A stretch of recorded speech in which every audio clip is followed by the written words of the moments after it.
तप्तजीवनं कविभिरीडितं कल्मषापहं श्रवणमंगलं श्रीमदाततं भुवि गृह्णन्ति ये भूरिदा जनाः। শ্রী শ্রী রামকৃষ্ণ কথামৃত থেকে পাঠ এবং আলোচনা করব আমরা। এটির আয়োজন করেছেন রামকৃষ্ণ মিশন আশ্রম মনসাদ্বীপ কেন্দ্রের। আজকে 24তম পর্বে আমরা সংযুক্ত হচ্ছি। আমরা যে কথামৃতটির যে সংস্করণটি ব্যবহার করছি এটি 1986 সালে উদ্বোধন থেকে প্রকাশিত। দিনানুযায়ী যে সংস্করণটি প্রকাশিত হয়েছিল সেই সংস্করণ থেকে বিগত দিন আমরা পড়েছি 17 অক্টোবর 1882 খ্রিস্টাব্দের ঘটনা। ঠাকুর শ্রীরামকৃষ্ণ দক্ষিণেশ্বরে নরেন্দ্রাদি অন্তরঙ্গ ও অন্যান্য ভক্ত সঙ্গে সেইখানে একটি প্রসঙ্গ শ্রীরামকৃষ্ণদেব করেছিলেন। তিনি মাস্টারমশাইকে জিজ্ঞেস করছেন তার স্ত্রী কেমন, এবং যদি স্ত্রী বলে যে আমায় দেখছো না বলে আত্মহত্যা করবে তাহলে কি করবে মনের ভেতরে প্রশ্ন ছিল, সেটি তিনি ঠাকুরের কাছে নিবেদন করছেন। তিনি বলছেন অমন স্ত্রী ত্যাগ করবে যে ঈশ্বরের পথে বিঘ্ন ঘটে, আত্মহত্যা করুক আর যাই করুক। যে ঈশ্বরের পথে বিঘ্ন দেয় সে অবিদ্যার স্ত্রী। গভীর চিন্তামগ্ন হয়ে মণি দেওয়ালে ঠেসান দিয়া একপাশে দাঁড়াইয়া রহিলেন। নরেন্দ্রাদি ভক্তগণ ক্ষণকাল অবাক হইয়া রহিলেন।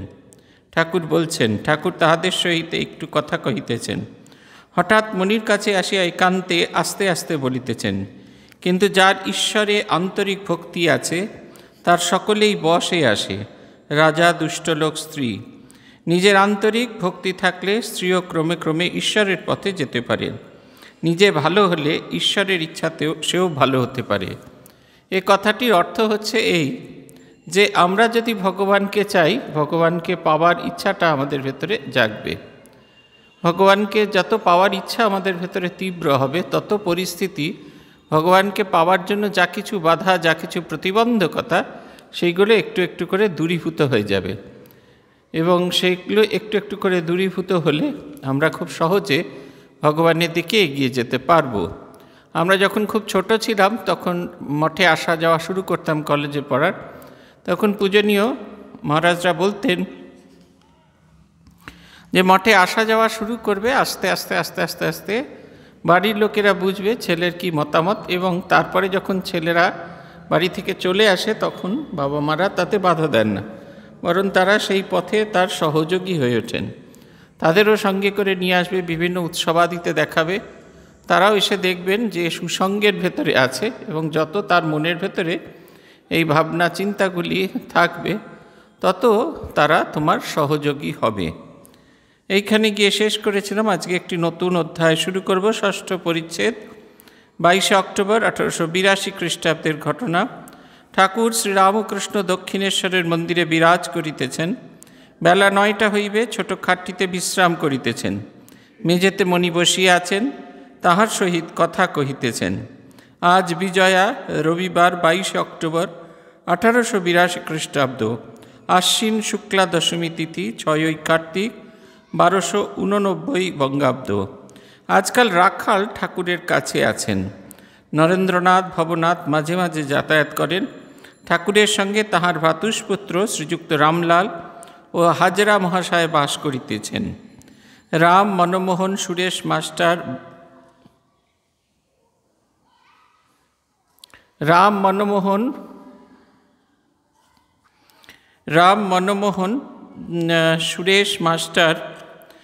মনমোহন সুরেশ মাস্টার, বলরাম ইহারাও প্রায় প্রতি সপ্তাহে ঠাকুরকে দর্শন করিয়া যান। বাবুরাম সবে 2-1বার দর্শন করিয়াছেন। শ্রীরামকৃষ্ণ, তোমার পূজার ছুটি হইয়াছে? মণি বলছেন, আজ্ঞা হাঁ। আমি সপ্তমী, অষ্টমী, নবমী দিবস পূজার দিন কেশব সেনের বাড়িতে প্রত্যহ গিয়াছিলাম। শ্রীরামকৃষ্ণ বলছেন, বলো কি গো? মণি বলছেন, দুর্গা পূজার বেশ ব্যাখ্যা শুনিয়াছি। শ্রীরামকৃষ্ণ, কি বলো দেখি? মণি বললেন, কেশব সেনের বাড়িতে রোজ সকালে উপাসনা হয় 10টা থেকে 11টা পর্যন্ত। সেই উপাসনার সময় তিনি দুর্গাপূজার ব্যাখ্যা করেছিলেন।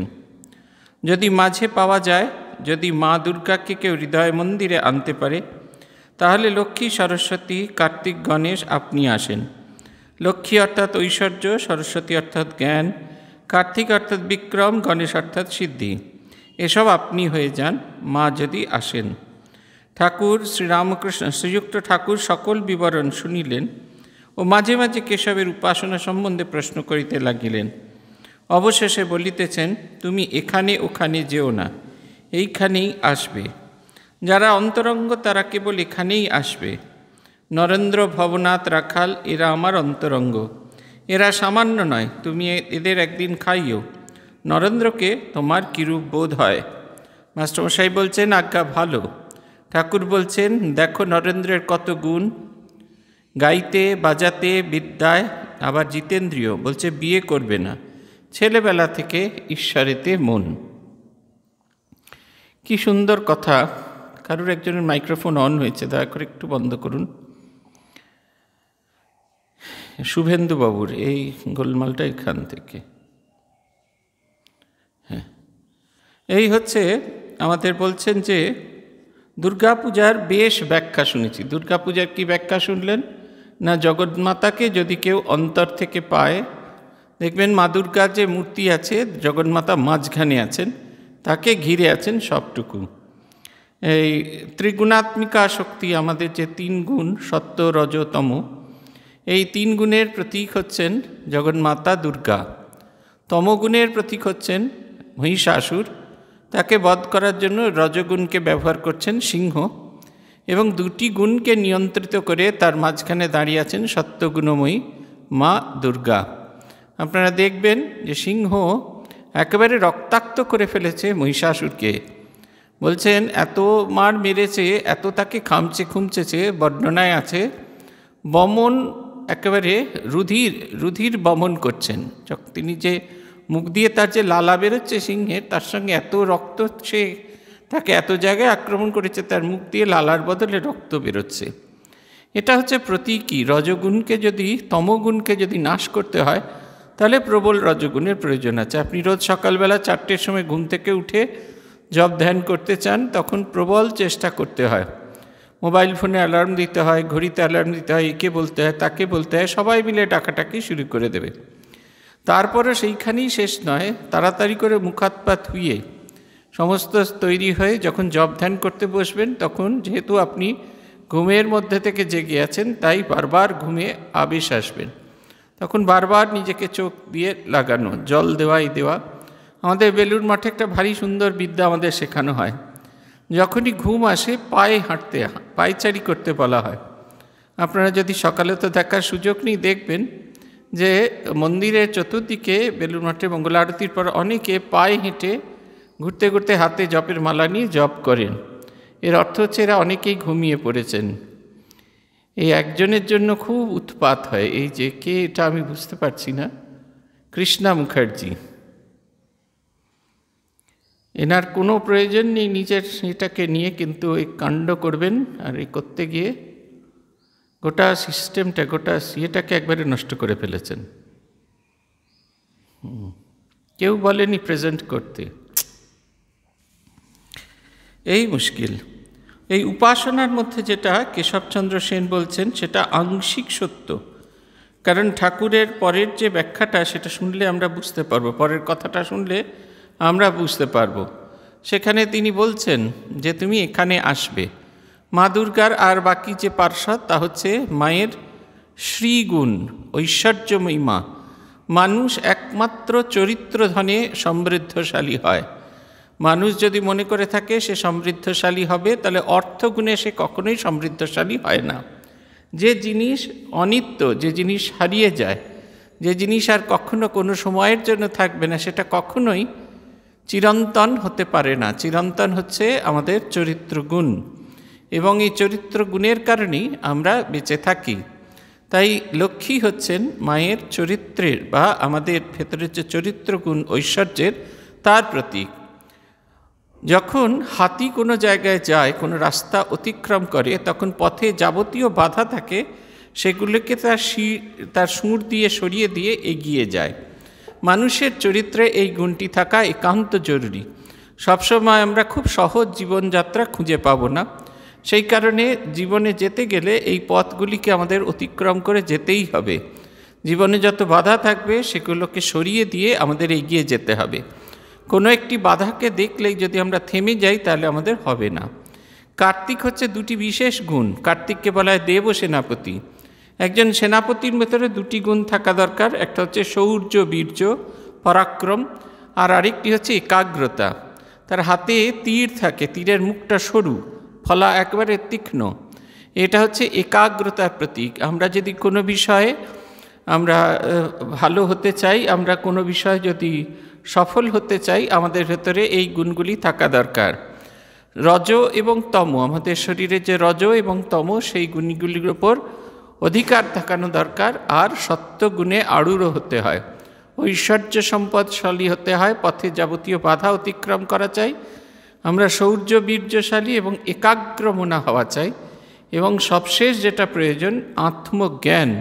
এগুলি হলে আমাদের আত্মজ্ঞানের উদয় হয়। কদিন আগেই আপনারা কল্পতরু দিবস পালন করেছেন। কল্পতরু দিবস আগের দিন বলেছিলাম যে ঠাকুর বলছেন যে তোমাদের কি বলবো, তোমাদের চৈতন্য হোক।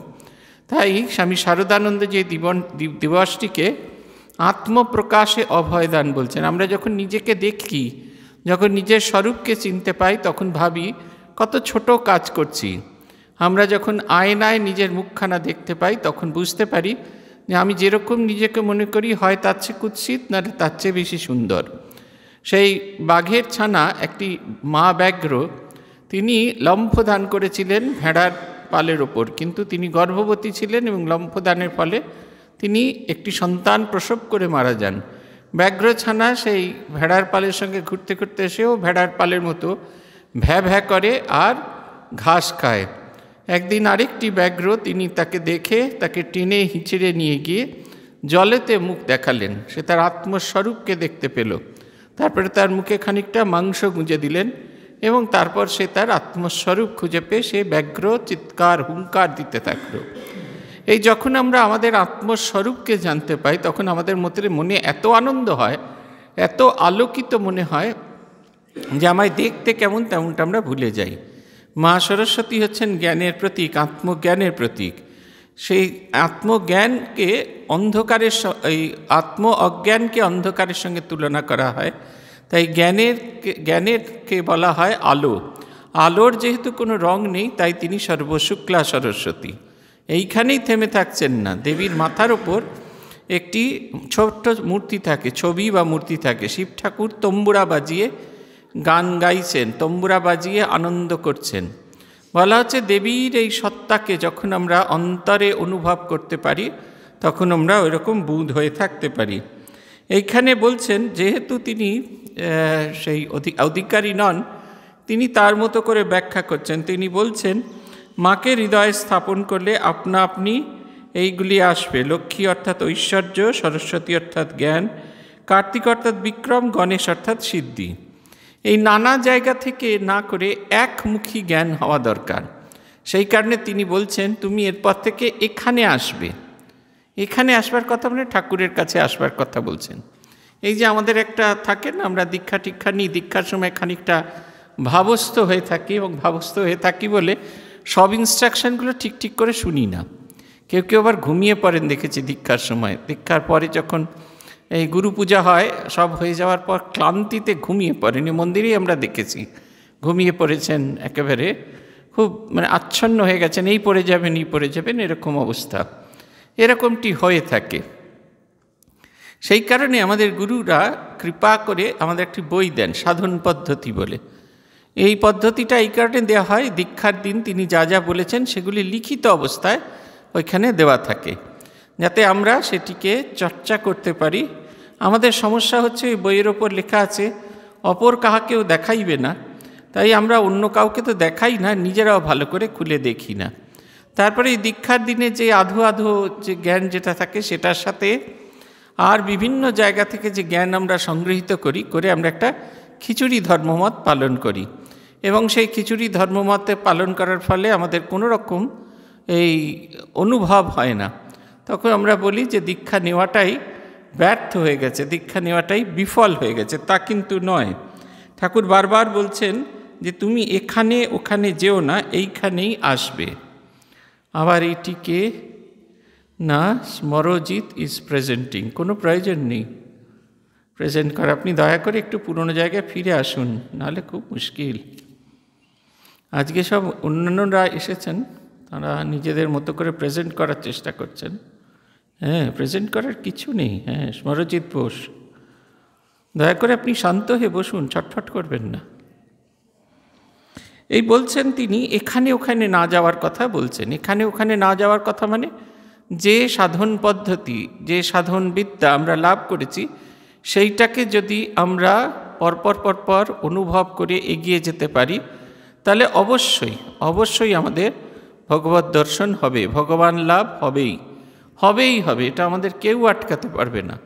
কিন্তু যদি আমরা সন্দেহ প্রকাশ করি নিজের সাধন পদ্ধতিতে, তাহলে আমাদের সমস্যা হবে। এই কারণে গুরুগৃহে যে আগে 12 বছর রাখার কায়দা ছিল, রাখার নিয়ম ছিল, তার একটাই কারণ ছিল। তার কারণটা হচ্ছে এই, যাতে আনইন্টারাপ্টেডলি আমরা বিদ্যা শিক্ষা করতে পারি, বাইরের প্রভাব যাতে কোনোভাবে আমাদের প্রভাবিত না করতে পারে। আমাদের দুর্ভাগ্য, আমাদের হস্টেলগুলোকে আমরা আলাদা করতে পারি না। কিন্তু আপনারা যদি নরেন্দ্রপুরের হস্টেল দেখেন, সেখানে গেলে বুঝতে পারবেন যে কেন এই ভাবটাকে রাখা হয়েছে। নরেন্দ্রপুরের যে জুনিয়র সেকশন আছে, সেটা জোড়াগেট থেকে প্রায় অন্তত 1.5 কিলোমিটার ভেতরের দিকে। এই এতটা রাস্তা, তারা সেখানে একটা আলাদা পৃথিবী আছে। সেখানে প্রত্যেকটি ভবন আছে, সেখানে জুনিয়র সেকশন স্কুল আছে ক্লাস 8 অবধি, তাদের পৃথক মাঠ আছে, যা যা বড় স্কুলে আছে সব কিছু আছে রেপ্লিকা। কিন্তু যেটা নেই সেটা হচ্ছে বাইরের পৃথিবীর সামান্য আঁচটুকুও নেই। সেই ভেতরে তাদের একটা নতুন জগৎ, একটা বিদ্যার জগৎ তৈরি করে দেওয়া হয়। এবং সেই বিদ্যার জগতে যখন তারা থাকে, তখন তাদের এই যে বাইরের জগৎটি তাদের সেইভাবে প্রভাবিত করতে পারে না। এবং বাইরের জগৎটি প্রভাবিত না করতে পারার ফলে তারা এক নতুন মানুষে রূপান্তরিত হয়। তারা একটি নতুন মানুষে রূপান্তরিত হয়। পরবর্তীকালে তারা যখন সিনিয়র সেকশনে যায়, সেটাই কিন্তু বাইরের জগৎ বেশ দেখা যায়। তাই বাইরের জগতের প্রতি তারা আকৃষ্ট বোধ করে না, বিদ্যার জগতে তারা ডুবে থাকে।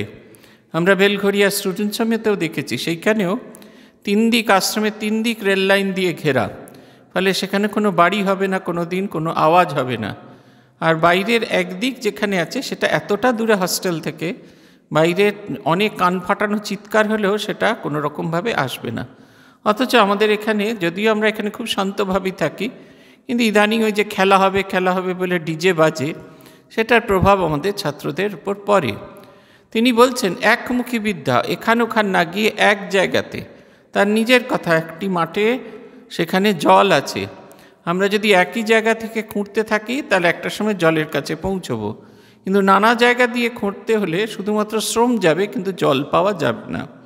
তিনি বলছেন তুমি এখানে ওখানে যেও না, এইখানে আসবে। তারপরে আরও এক গুণ এগিয়ে বলছেন, যারা অন্তরঙ্গ তারা কেবল এখানেই আসবে।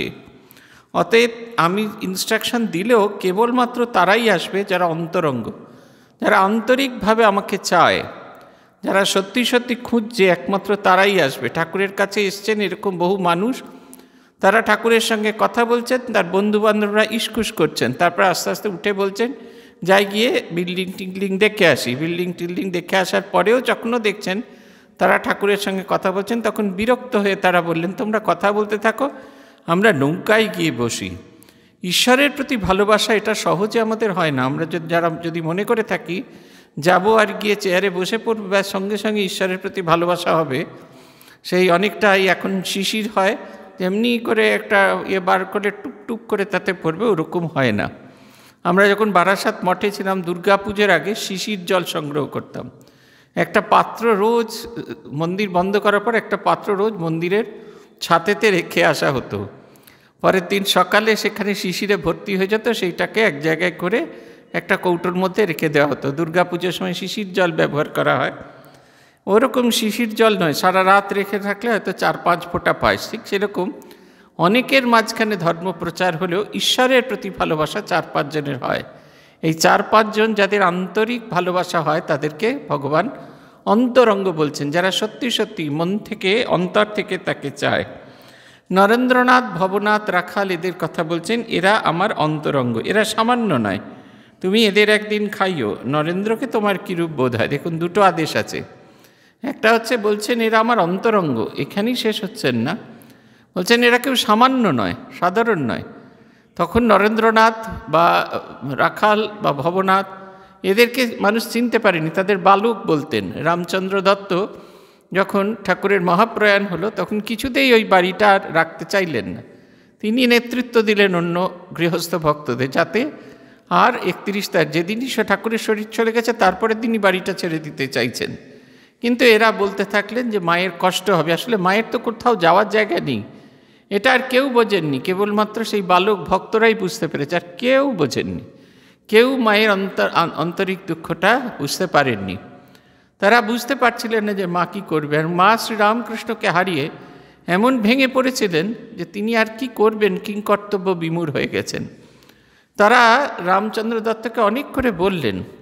রামদা চাইলেন যে ঠাকুরের অস্থি তার বাগান বাড়িতেই পার্মানেন্টলি ওখানে বসানো হোক। শ্রীরামকৃষ্ণ সম্পর্কে যাবতীয় কিছু সিদ্ধান্ত নেবার ক্ষমতা তাঁর আছে, কিন্তু তিনি জানতেনই না শ্রীরামকৃষ্ণ নরেন দত্তকে দায়িত্ব দিয়ে গেছেন। বলছেন এরা রইল, ঠাকুর বলছেন এরা রইল, তুই এদের দেখিস। তিনি চাপরাস দিচ্ছেন, নরেন শিক্ষে দিবে, যখন ঘরে বাইরে হাঁক দিবে, জয় রাধে প্রেমময়ী নরেন শিক্ষে দিবে।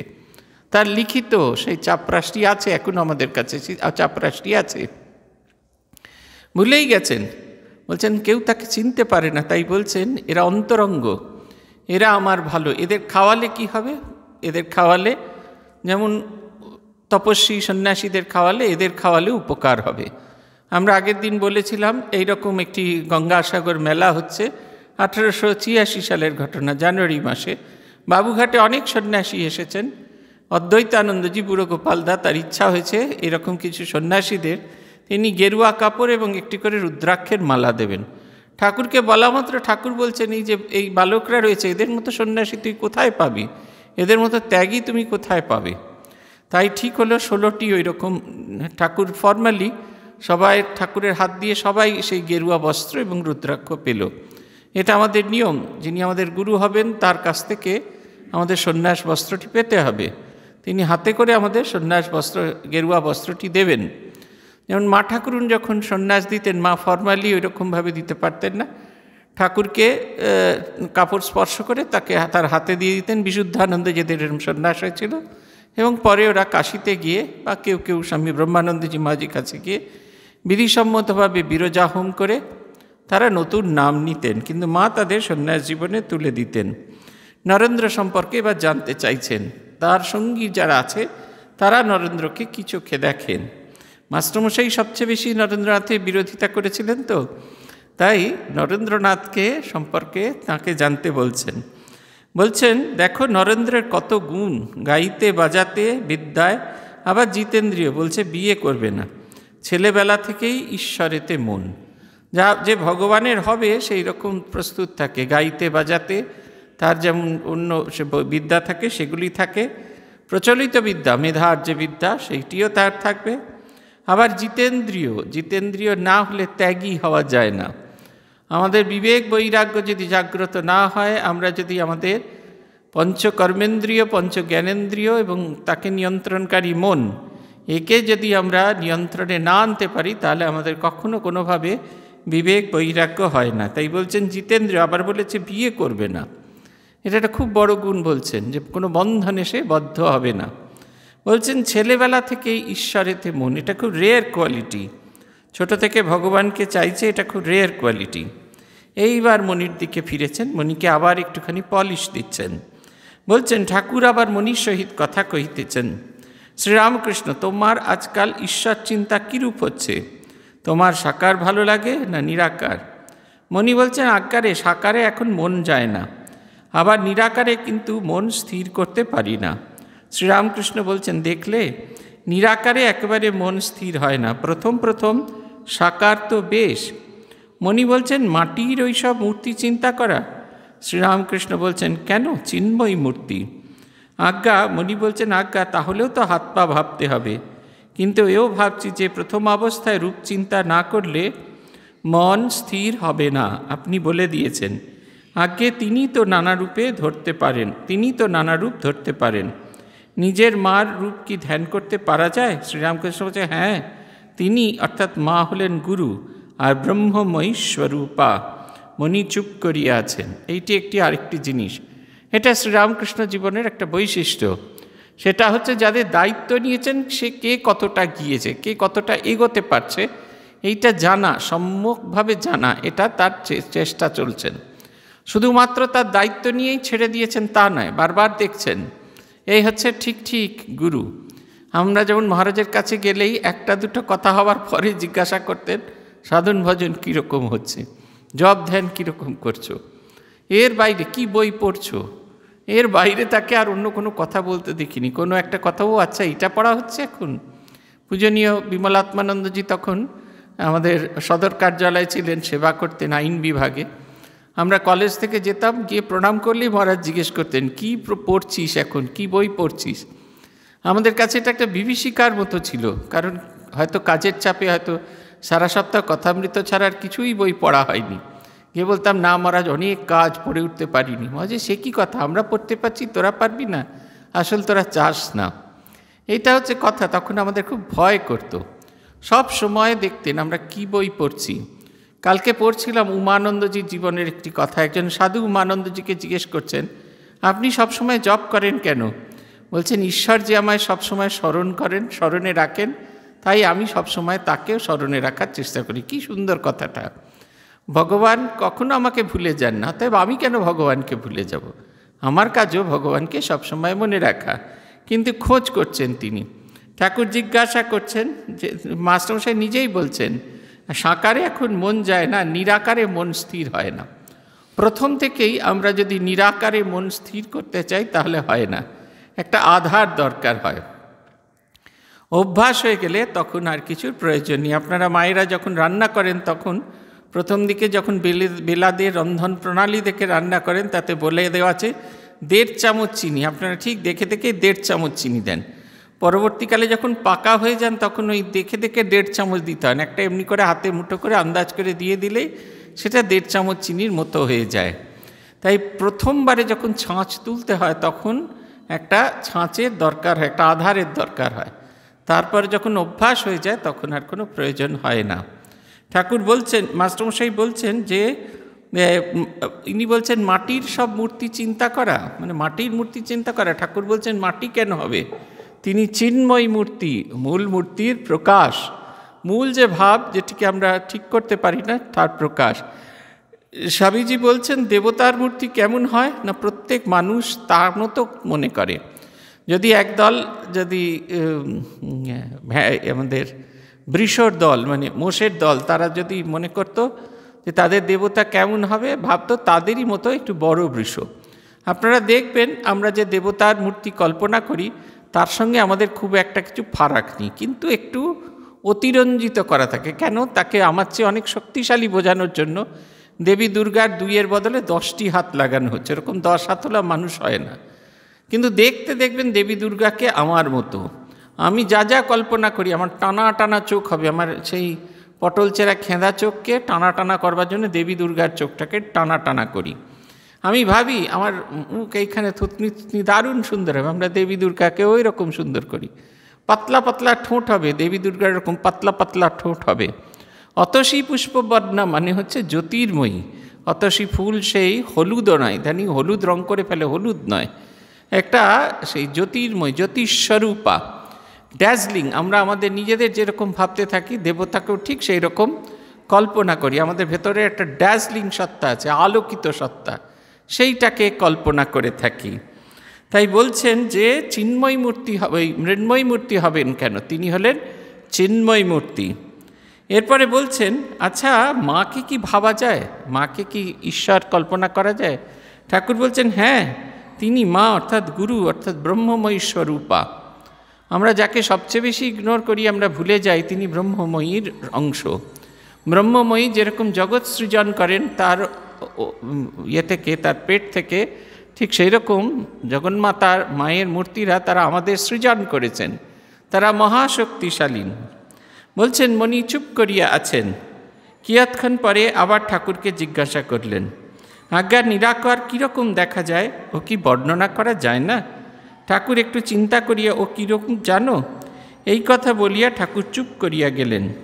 তৎপরে সাকার নিরাকার দর্শন কিরূপ অনুভূতি হয় এই কথা বলিয়া দিলেন। আবার চুপ করিয়া রইলেন। শ্রীরামকৃষ্ণ বলছেন, কি জানো, এইটি ঠিক বুঝতে সাধন চাই। ঘরের ভেতরে রত্ন যদি দেখতে চাও আর রত্ন নিতে চাও, তাহলে পরিশ্রম করে চাবি এনে দরজার তালা খুলতে হবে, তারপর রত্ন বার করে আনতে হয়। তা না হলে তালা দেওয়া ঘর, দ্বারের কাছে দাঁড়িয়ে আছি, ওই আমি দরজা খুললুম, সিন্দুকের তালা ভাঙলুম, ওই রত্ন বার করলুম, এ শুধু দাঁড়িয়ে ভাবলে তো হয় না, সাধন করা চাই। এইটি একটি খুব গুরুত্বপূর্ণ জিনিস, যেটা আমরা সবসময় ভুলে যাই। সেটা হচ্ছে এই যে দর্শনানুভূতি কেমন, সেটি বুঝতে গেলে আমাকেও সেই তার অধিকারী হয়ে উঠতে হয়।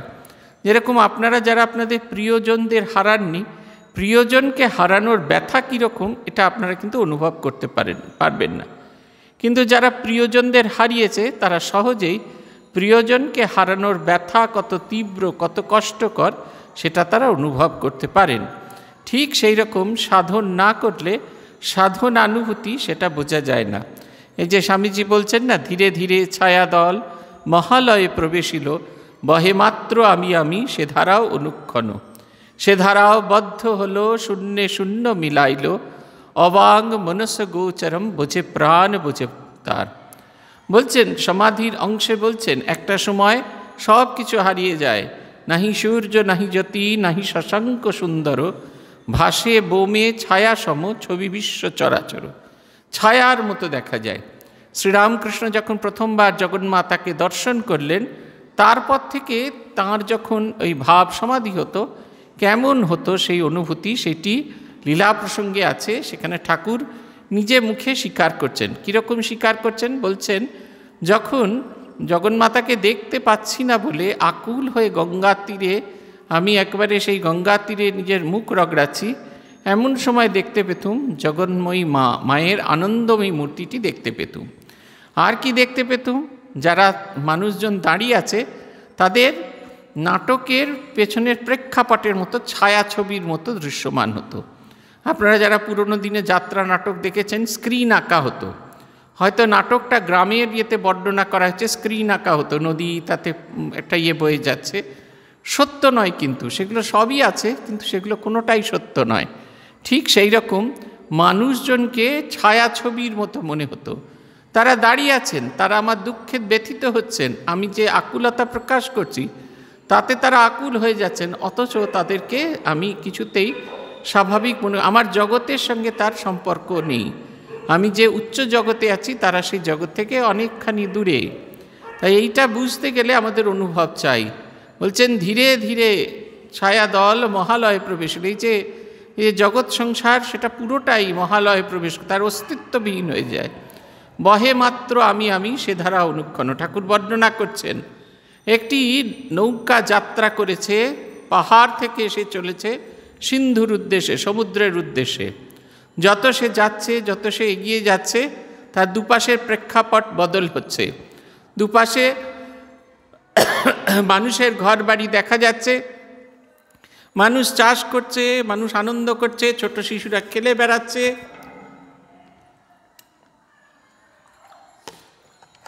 উৎসব হচ্ছে, এবং ধূপটা সরিয়ে দিত, ধূপ বলছেন, এবং তারা সে যেন একটা অন্য জগতের মধ্যে বাস করছেন, সেটা তারা বুঝতে পারছেন।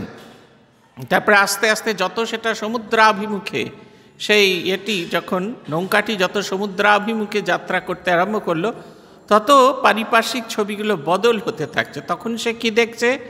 তখন সে আর মানুষজন দেখতে পাচ্ছে না। নদী বিশাল হয়ে সমুদ্রের ভেতরে মিশে যাচ্ছে। সমুদ্রের এত তর্জন গর্জন, এত তীব্রতা, সেটা কি করছে? তার সেই নৌকা তরণীটি যেটি বয়ে নিয়ে যাচ্ছে, সেটিকে ভেঙে চুরে তছনছ করে দিচ্ছে। তারপরে সেই মানুষটি সেই সমুদ্রের সাথে মিশে গিয়ে একাকার হয়ে যাচ্ছে, তার আলাদা করে কোনো অস্তিত্ব থাকছে না। ঈশ্বর দর্শন সম্পর্কে বলতে গিয়ে এটি রূপক হিসেবে শ্রীরামকৃষ্ণদেব ব্যবহার করছেন। ওই বলছেন বহে মাত্র আমি আমি সে ধারা অনুক্ষণ। স্বামীজি বলছেন যখন সেই নৌকাটি যখন সমুদ্রের ভেতরে প্রবেশ করে, তখনই আমি রূপ খোলটা থাকে। তারপরে যখন সে জলের প্রবল চাপে সেটা ভেঙে চুরে তছনছ হয়ে যায়, তখন সেই সমুদ্রের ভেতরে মিশে যায়। সে ধারাও বদ্ধ হলো, শূন্যে শূন্য মিলাইল, অবাং মনস গোচরম, বোঝে প্রাণ বুঝে যার। তখন সেই সাধকের যে অনুভব সেটা সে কখনো বলতে পারে না। তাই বলছেন অবাং মনস গোচরম, বাক্য এবং মনের অতীত শুধুমাত্র অনুভূতি দিয়ে বোঝানো যায়। এই যদি বলা হয়, এই যে আমরা যখন এই পাঠচক্র চালাচ্ছি, এটা শেষ হয়ে গেলে বেরোনোর সময় সবাইকে আপনাদের 1 চামচ করে চিনি দেওয়া হবে। চিনি খাবার পরে অর্ঘ্যবাবু জিজ্ঞাসা করবেন কীরকম খেলেন, আপনি বলবেন মিষ্টি, কিন্তু মিষ্টিটা ঠিক কেমন সেটা কিন্তু আপনি কিছুতেই বোঝাতে পারবেন না। সেটা বাক্য, মনের অতীত। ঈশ্বরীয় অনুভূতিও ঠিক সেই রকম, শব্দ দিয়ে প্রকাশ করা যায় না। শ্রীরামকৃষ্ণকে যখন জিজ্ঞাসা করা হচ্ছে তিনি কেমন, সেটা তিনি কিছুতেই কোনোভাবেই বলতে পারছেন না। কেন বলতে পারছেন না? বলতে পারছেন না তার কারণ হচ্ছে এটি অনুভবের বাইরে, এটি অনুভবের বাইরে। বলছেন যে এটা অনুভূতি করতে হলে নিজেকে যোগ্য হয়ে উঠতে হয়। কীরকম? বলছেন যদি তুমি মনে করো যে ঘরের ভেতর রত্ন যদি দেখতে চাও আর নিতে চাও, তাহলে পরিশ্রম করে চাবি এনে দরজার তালা খুলতে হবে, তবে রত্ন বার করতে হবে। এই চেষ্টা করতে হবে, সাধন ভজন করতে হবে, মনকে সূক্ষ্মাতি সূক্ষ্ম অনুভূতি গ্রহণের যোগ্য করে তুলতে হবে।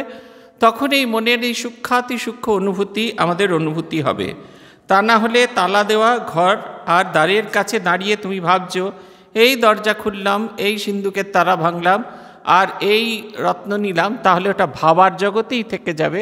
আমরা কিছুতেই ওটা পাবো না। আমাদের দরজার কাছে দাঁড়িয়েই থাকতে হবে, ঘরের ভেতরে দরজা তালাবদ্ধ ঘরের ভেতরে রত্ন পড়ে থাকবে। রত্ন আছে এটা জানা থাকলেও অথচ কিছুতেই আমাদের রত্ন ধারণ করা হবে না। এটা হচ্ছে সবচেয়ে দুঃখের কথা। আমরা ঈশ্বরীয় এই যে আমাদের জগৎ সংসারের নিয়মের সেরা মনুষ্য জীবন লাভ করি। মনুষ্য জীবন সর্বশ্রেষ্ঠ জীবন। এই জীবনেই আমরা ঈশ্বরকে অনুভব করতে পারি, অনন্তের অনুভব করতে পারি। অথচ আমরা চাই না বলে আমাদের সেই অনন্তের অনুভব কিছুতেই হয় না। আমরা শুরু করব তার পরের অংশ, সপ্তম পরিচ্ছেদ, ঠাকুর অনন্ত, অনন্ত ঈশ্বর, সকলই পন্থা, শ্রীবৃন্দাবন দর্শন। শ্রীরামকৃষ্ণদেব বলছেন জ্ঞানীরা নিরাকার চিন্তা করেন, তারা অবতার মানে না। অর্জুন শ্রীকৃষ্ণকে স্তব করছে, তুমি পরব্রহ্ম। কৃষ্ণ অর্জুনকে বলছেন আমি পূর্ণ, অর্জুন কৃষ্ণকে স্তব করছেন তুমি পূর্ণ ব্রহ্ম। কৃষ্ণ অর্জুনকে বললেন আমি পূর্ণ ব্রহ্ম কিনা দেখবে এসো। এই বলিয়া একটি জায়গায় নিয়ে গেলেন। তিনি বললেন তুমি কে দেখছো? অর্জুন বললেন আমি একটি বৃহৎ গাছ দেখছি, তাতে থলো থলো কালো জামের মতো ফল ফলে রয়েছে। কৃষ্ণ বললেন আরও কাছে এসে দেখো, থলো থলো ফল নয়, থলো থলো কৃষ্ণ অসংখ্য ফলে রয়েছে আমার মতো। আর সেই পূর্ণ ব্রহ্মস্বরূপ বৃক্ষ এবং অসংখ্য আর সেই অর্থাৎ সেই পূর্ণ ব্রহ্মস্বরূপ হচ্ছে বৃক্ষ আর অসংখ্য অবতার হচ্ছে যাচ্ছে। কবীর দাসের নিরাকারের ওপর খুব ঝোঁক ছিল। কৃষ্ণের কথায় কবীর দাস বললেন ওকে কি ভজবো?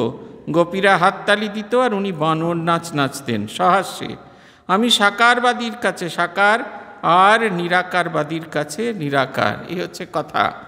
ভগবান বলছেন, ভগবানকে যখন তিনি শ্রীকৃষ্ণ অর্জুন বলছেন যে আপনি পূর্ণ ব্রহ্ম, তখন বললেন হ্যাঁ পূর্ণ ব্রহ্মই, তবে জগতের প্রত্যেকের ভেতরে পূর্ণভাবে প্রকাশিত।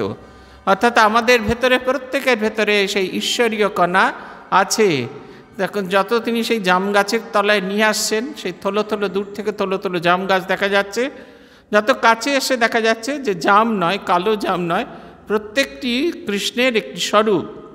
এই যে আমরা যা কিছু চোখে দৃশ্যমান, আমরা এই জাম গাছের দূর থেকে জাম দেখছি, তার কারণ হচ্ছে আমাদের ভেতরে যে ঈশ্বরীয় সত্তা আছে সেটি যেহেতু আমরা অনুভব করতে পারি না, তাই সামনের মানুষটি যে ঈশ্বরের স্বরূপ সেটিও আমরা অনুভব করতে পারি না।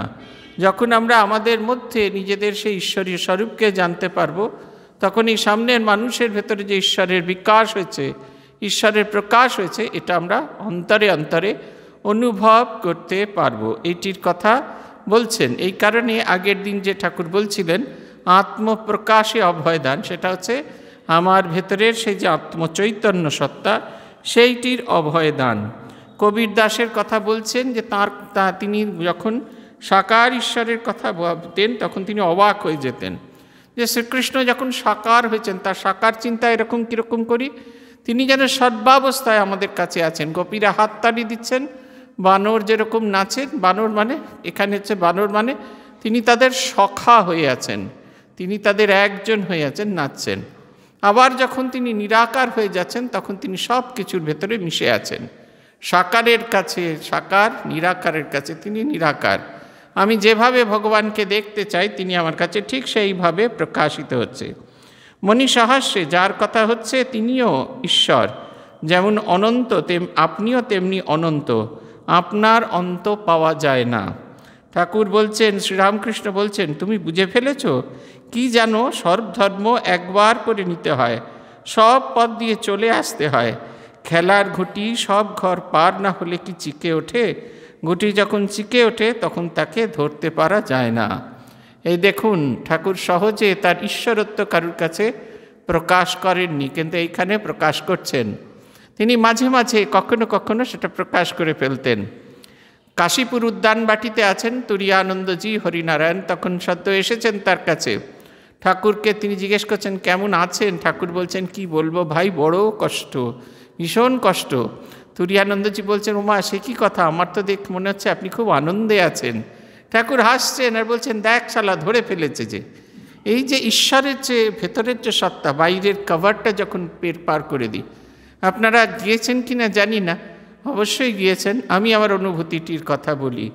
আমরা যখন কন্যাকুমারিকায় যাই, যখন কন্যাকুমারিকা দেবীকে দর্শন করি, দর্শন করতে যাওয়ার আগেই মন্দির কর্তৃপক্ষের সঙ্গে দেখা হলো।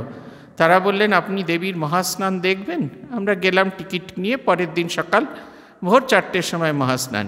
কিন্তু যখন দেবীকে দর্শন করলাম সেদিন লাইনে, টিকিট নেওয়ার পর যখন লাইনে দাঁড়িয়ে দর্শন করলাম, খুব ডিসঅ্যাপয়েন্টেড হলাম। কেন না, দেবীর মুখের ওপর একটা কীরকম সাদা একটা প্রলেপ দেওয়া আছে, লাল লাল কীরকম রং দিয়ে ঠোঁট করা আছে, এইখানে একটা হীরকখণ্ড লাগানো আছে, চকচক চকচক করছে দেবী মুখ।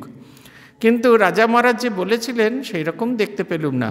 খুব দামি একটা দক্ষিণী সিল্ক পরা আছে সবুজ রঙের, অনেক অলঙ্কারাদি পরে আছে, হিরে মণিমাণিক্যের চমকে দেবী মূর্তিকে আর খুঁজে পেলাম না। খুব ডিসঅ্যাপয়েন্টেড।